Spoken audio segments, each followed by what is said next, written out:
Shalom, sahabat firman. Tuhan Yesus memberkati kita semua. Dimanapun Anda berada, kita bersyukur kepada Tuhan. Dan saya pribadi bersyukur kepada Tuhan karena kita jumpa lagi pada pelajaran rohani. Dan pada hari ini kita ada pada pelajaran yang ke-6.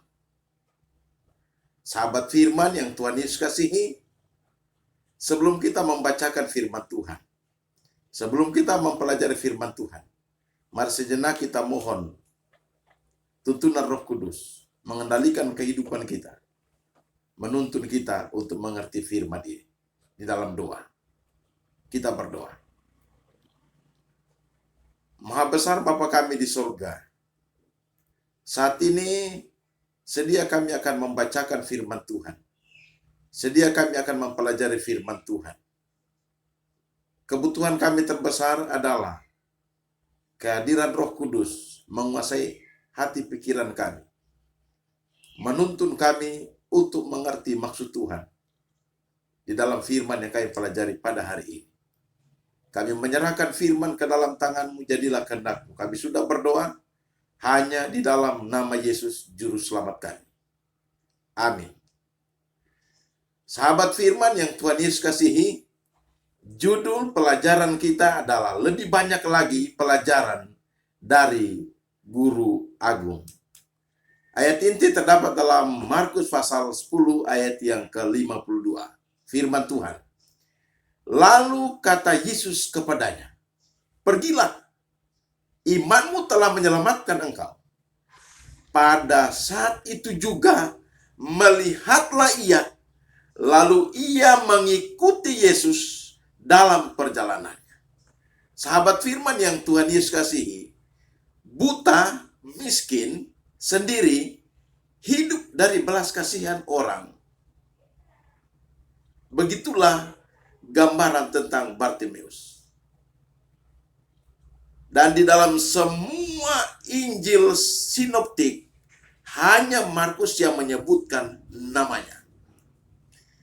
Sahabat firman, Bartimeus bukanlah tipe orang yang malas. Justru Bartimeus adalah tipe orang yang berkemauan keras dan yang berkeyakinan bahwa satu saat ia akan terbebas dari penglihatan. Pernyataan firman Tuhan yang kita bacakan pada hari ini adalah, imanmu telah menyelamatkan engkau. Sahabat firman, secara harafiah ini adalah menyelamatkan. Penyembuhan itu merupakan tanggapan terhadap iman Bartimeus kepada Yesus yang ditunjukkan oleh kegigihannya untuk meminta oleh pengenalannya akan Yesus sebagai Mesias. Dan oleh sebutan Raboni, kata kerja anablepto, artinya melihatlah. Berarti penglihatan sudah disembuhkan dan orang ini tidak selamanya buta. Pernyataan yang berikut dari firman adalah menyelamatkan engkau. Kata Yunani zoso, artinya menyelamatkan. Sebuah istilah yang sering dipakai dalam kitab-kitab Injil untuk mengacu kepada kesembuhan jasmania.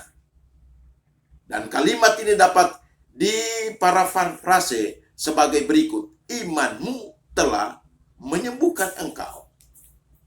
Sahabat firman yang Tuhan Yesus kasihi, mari sejenak kita akan melihat dari catatan firman Tuhan di dalam Kejadian 3 ayat 1 sampai ayat yang ke-11. Mari kita perhatikan ayat yang ke-9. Mengapa Allah bertanya kepada Adam, "Di manakah engkau?"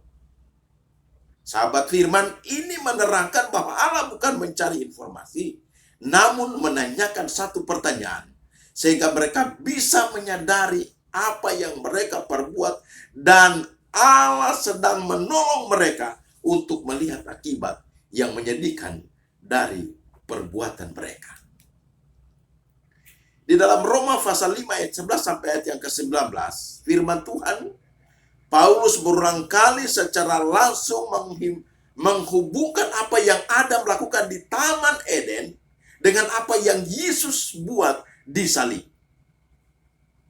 Hal ini secara langsung adalah respon Allah terhadap Adam dan Hawa. Mereka bersembunyi di hadapan Tuhan dalam perasaan malu dan rasa bersalah atas dosa mereka. Dan Allah, saudara-saudara, firman Tuhan menyatakan bahwa Allah datang untuk menyelamatkan mereka. Sahabat firman yang Tuhan Yesus kasihi, dalam cara-cara kita sendiri, kita juga telah melakukan hal yang sama. Dan Yesus datang untuk menyelamatkan saudara dan saya. Pertanyaan yang sama yang ditanyakan kepada kita, di manakah engkau dalam dosa dan kesalahan? Dalam hubungan kepada Yesus, apa yang telah Ia lakukan untuk menyelamatkan dari hal itu? Kejadian pasal 28 ayat 10 sampai ayat yang ke-17 menyatakan bahwa Yakub mengadakan perjalanan dari Berseba ke Luz, sekitar 12 mil sebelah utara Yerusalem, di mana dia menginap dan berdekatan dengan tempat penginapannya itu adalah Betel, terletak di dekat situ. Dan pada malam harinya dia memperoleh kehormatan melalui hubungan khusus dengan Allah, sebuah penglihatan atau mimpi tentang para malaikat yang naik turun sebuah tangga yang mencapai langit. Dia sadar bahwa hal itu merupakan suatu hubungan di antara surga dengan bumi. Sahabat firman yang Tuhan Yesus kasihi, Yakub berseru, Tuhan ada di tempat ini. Alangkah dahsyatnya tempat ini. Ayat yang ke-16 dan ayat yang ke-17.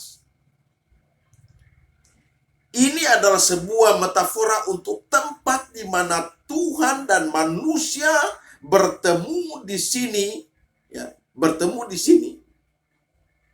Dan konsep tambahan tentang malaikat-malaikat Allah datang dan pergi.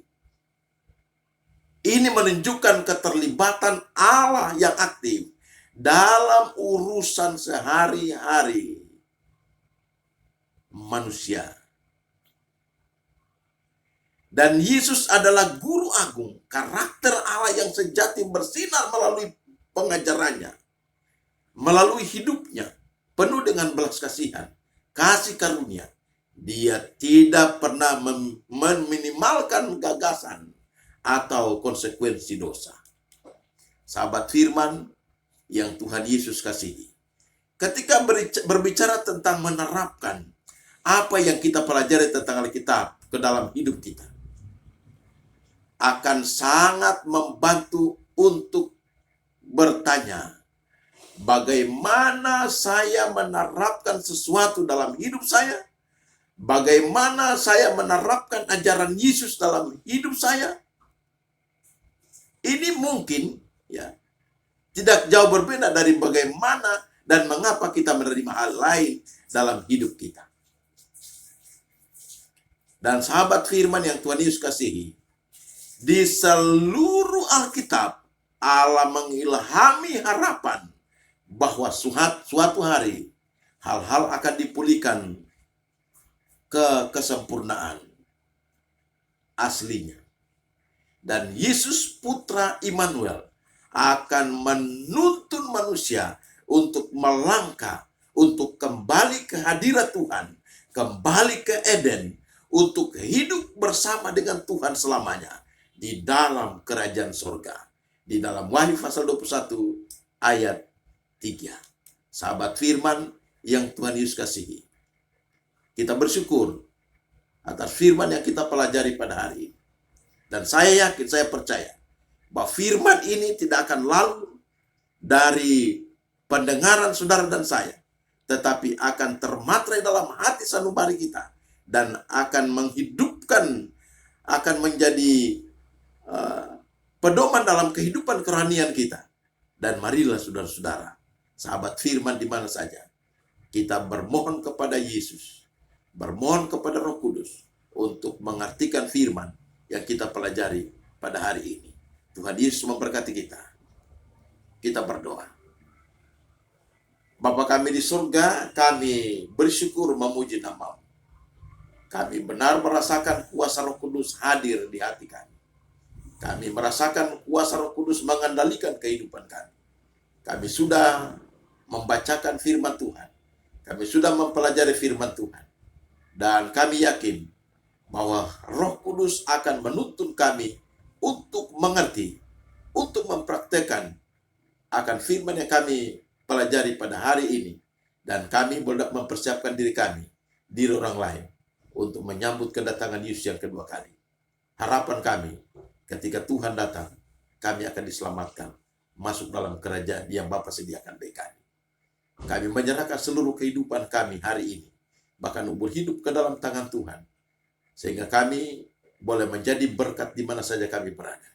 Terima kasih Bapa, ini doa kami. Persembahkan doa ini hanya di dalam nama Yesus, Juru Selamat kami. Amin.